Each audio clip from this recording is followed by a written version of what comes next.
বাংলাদেশের আকাশসীমা বন্ধ ভারতের স্পাইস জেট এয়ারলাইনের জন্য ইরানে বিধ্বস্ত যুদ্ধবিমান মোদির এআই সামিটে এবার উদম শরীরে বিক্ষোভ কংগ্রেসের। ইসরায়েলে নিযুক্ত যুক্তরাষ্ট্রের রাষ্ট্রদূত বলেছেন, মধ্যপ্রাচ্যের অর্ধেক ইসরায়েলের দখল করা উচিত। সোমালিয়াকে পাকিস্তানের তৈরি 6টি যুদ্ধবিমান উপহার সৌদি আরব ও তুরস্কের। বিটিভিস ইনফোটেনমেন্টে স্বাগত জানাচ্ছি, আমি সুস্মিতা দাস। আজ জানাবো আন্তর্জাতিক প্রতিরক্ষা ও কূটনীতি সংক্রান্ত গুরুত্বপূর্ণ কিছু খবর। তুরস্ক এবং সৌদি আরব মিলে পাকিস্তানের তৈরি 6টি F-17 থান্ডার ফাইটার জেট উপহার দিচ্ছে সোমালিয়াকে। শিগগির এসব যুদ্ধবিমান ডেলিভারি পেতে যাচ্ছে সোমালিয়া।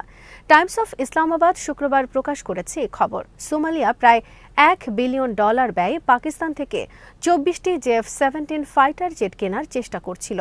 এর মধ্যে তুরস্ক এবং সৌদি আরব এগিয়ে আসে সোমালিয়াকে এক্ষেত্রে 6টি যুদ্ধবিমানের অর্থ সহায়তা নিয়ে। বিভিন্ন দেশে পাকিস্তানের F-17 ফাইটার জেটের ব্যাপক চাহিদা বৃদ্ধির কারণে চলতি বছর পাকিস্তান মাসে 2টি করে এই যুদ্ধবিমান তৈরির সিদ্ধান্ত নিয়েছে।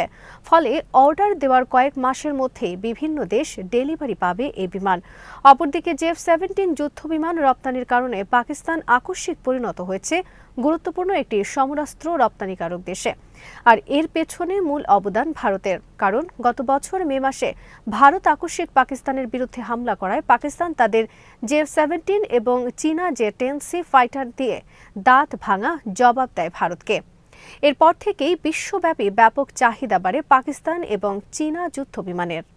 ভারতের নামকরা এয়ারলাইন স্পাইস জেটের জন্য আকাশসীমা ব্যবহার নিষিদ্ধ করেছে Bangladesh. Navigation charge, landing fee, parking ফি সহ বিভিন্ন ক্ষেত্রে বিপুল পরিমাণ পাওনা পরিশোধ না করায় এই পদক্ষেপ নিল বাংলাদেশ বেসামরিক বিমান চলাচল কর্তৃপক্ষ।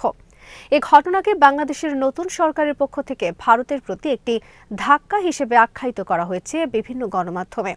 প্রকাশিত খবরে বলা হয়েছে, হাসিনার আমল থেকে ভারতীয় বিমান সংস্থাটি বাংলাদেশকে কোনো ফি না দিয়ে বাংলাদেশের আকাশসীমা, বন্দর সুবিধা সহ বিভিন্ন অবকাঠামো ব্যবহার করে আসছিল। কয়েক বছরে সংস্থাটির বকেয়া বিলের পরিমাণ দাঁড়ায় $5 মিলিয়ন বা 42 কোটি রুপি। সম্প্রতি সংস্থাটিকে বেশ কয়েকবার বকেয়া বিল পরিশোধের জন্য চিঠি দেওয়া হলেও তাতে কর্ণপাত করেনি তারা। এই অবস্থায় স্পাইস জেটের জন্য আকাশসীমা নিষিদ্ধ করল বাংলাদেশ। ফলে কলকাতা থেকে গুয়াহাটি যেতে বর্তমানে আধা ঘন্টার বেশি ঘুরপথ অতিক্রম করতে হয় তাদের। এতে বাড়ছে তাদের বিপুল পরিমাণ জ্বালানি খরচ সহ অন্যান্য খরচ।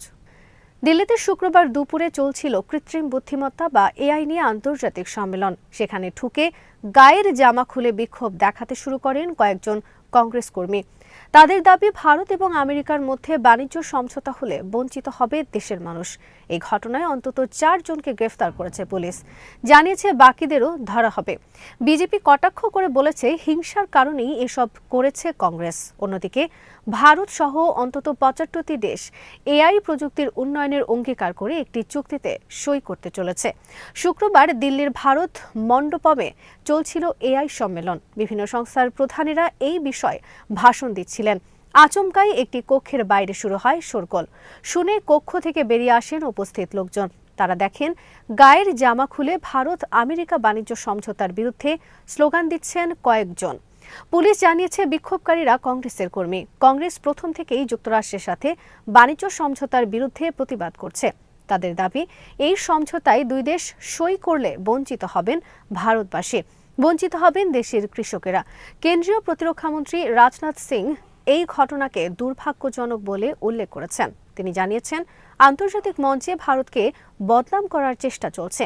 কেন্দ্রীয় মন্ত্রী ভূপেন্দ্র যাদব কংগ্রেসের এই পদক্ষেপকে নির্লজ্জ বলে জানিয়েছেন। তিনি এক্স অ্যাকাউন্টে পোস্ট দিয়ে লিখেন, ভারত যখন নিজেকে বিশ্বের প্রযুক্তি ক্ষেত্রে শক্তিশালী করে তুলছে, তখন কংগ্রেস দেশকে লজ্জিত করছে।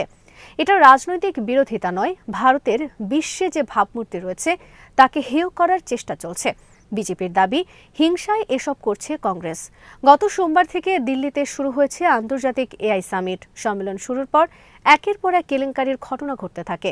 বিশ্ব এআই সামিটের প্রথম দিনই ছিল না ইন্টারনেট। সম্মেলনের তৃতীয় দিন বুধবার ভারতের একটি বিশ্ববিদ্যালয় একটি রোবট কুকুর হাজির করে দাবি করে তারা সেটি উদ্ভাবন করেছে।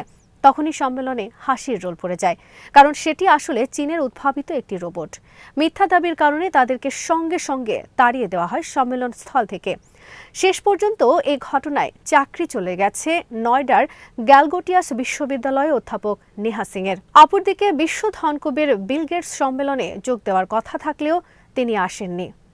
ইরানে বিধ্বস্ত হয়েছে একটি F-4 Phantom supersonic fighter jet. 19 ফেব্রুয়ারি রাতে হামাদান প্রবেশে বিমানটি বিধ্বস্ত হয়েছে। নিহত হয়েছেন একজন পাইলট। আরেক পাইলটের অবস্থা আশঙ্কাজনক। যুক্তরাষ্ট্রের সম্ভাব্য হামলা মোকাবেলায় রাত্রিকালীন মহড়া পরিচালনা করছিল ইরান। বিধ্বস্ত হওয়া F-4 ফ্যান্টম যুক্তরাষ্ট্রের তৈরি দূরপাল্লার বোমারু বিমান। একসময় সারা বিশ্বে খুবই জনপ্রিয় ছিল এই বিমান। 1958 সাল থেকে 1981 সাল পর্যন্ত যুক্তরাষ্ট্র 5,000-এর অধিক এই যুদ্ধবিমান তৈরি করে। ইরান 225টি F-4 ফ্যান্টম যুদ্ধবিমান সংগ্রহ করে তখন। বর্তমানে ইরানের কাছে 63টি এ বিমান রয়েছে এবং এসবের বয়স 50 বছরের বেশি। বিমান শক্তির দিক দিয়ে ইরান খুবই দুর্বল একটি দেশ। যুক্তরাষ্ট্র ও জাতিসংঘের দীর্ঘ অবরোধের কারণে ইরান যুদ্ধবিমান আমদানি করতে পারছে না, নিজেরা তৈরিও করতে পারছে না, কাঁচামাল সহ বিভিন্ন উপাদান আমদানি না করতে পারার কারণে।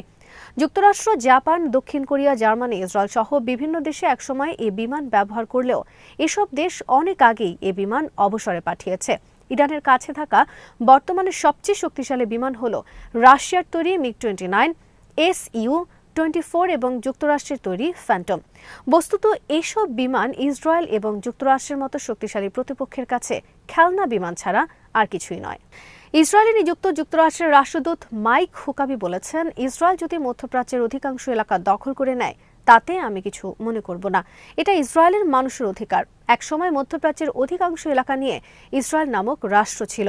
যুক্তরাষ্ট্রের ট্রাম্পপন্থী বিতর্কিত সাংবাদিক টাকার কার্লসনকে দেওয়া এক সাক্ষাৎকারে একথা বলেন মাইক হুকাবি।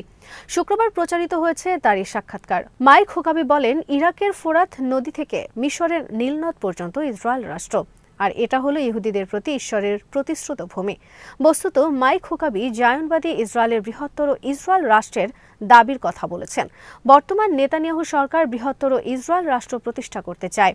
তাদের দাবি অনুসারে বৃহত্তর ইসরায়েল রাষ্ট্রের সীমানা লেবানন, সিরিয়া ছাড়িয়ে উত্তরে তুরস্কের আদানা পর্যন্ত, পূর্বে এর সীমানা জর্ডান, ইরাক এবং দক্ষিণ পূর্বে সৌদি আরব থেকে ইয়েমেন পর্যন্ত। বস্তুত 2000 বছর আগে এটাই ছিল হযরত দাউদ ও সুলাইমানের সাম্রাজ্যের সীমানা। সেটাকেই ইসরায়েল বর্তমানে কিংডম অফ ডেভিড বা বৃহত্তর ইসরায়েল রাষ্ট্র হিসেবে দাবি করে আসছে। মাইক হুকাবি বলেন, এটা যদি ইসরায়েল আবার দখল করতে পারে তাহলে সেটা হবে একটা দারুণ ঘটনা। এদিকে শুক্রবার ইসরায়েল লেবাননে হামলা চালিয়ে হত্যা করেছে কমপক্ষে 12 জন লেবানিজ। আজ এখানেই শেষ করছি। সমরাস্ত্র, প্রতিরক্ষা ও কূটনীতির নানা তথ্য জানতে চোখ রাখুন বিডিনিউজ ইনফোটেইনমেন্টে। চ্যানেলটি ভালো লাগলে সাবস্ক্রাইব করুন, সংযুক্ত থাকুন আমাদের ফেসবুক পেজে।